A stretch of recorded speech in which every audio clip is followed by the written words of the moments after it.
রোজ সকালে আমার একটি রুটিন আছে, আর সেটা হলো সকালে দোকানে গিয়ে দোকান খুলে বসে থাকা। আর এমনিতেই আমার আজকে ঘুম থেকে উঠতে দেরি হয়ে গিয়েছিল, মেজাজটা একটু খিটখিটে ছিল।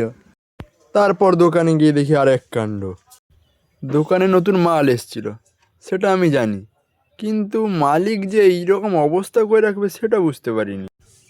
না না না না, এটাও ভাবতে হবে। আরে আমাকে তো ও পয়সা দিয়ে রেখেছে, তাই কিছু করার নেই, কাজ তো করতেই হবে। মালিক তো আর এমনি পয়সা দেবে না। তাই আর কিছু না ভেবে জিনিসগুলোকে যে যার জায়গায় রেখে দেওয়া শুরু করলাম।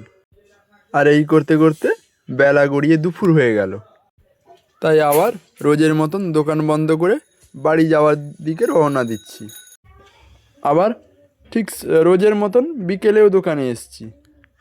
বিকেলে দোকানে এসে দেখি সকালে যে এমন অবস্থা ছিল তার থেকেও অধিক অবস্থা মালিক করে রেখেছে। এটা কি আর মানা যায়? এটা আপনারাই বলুন।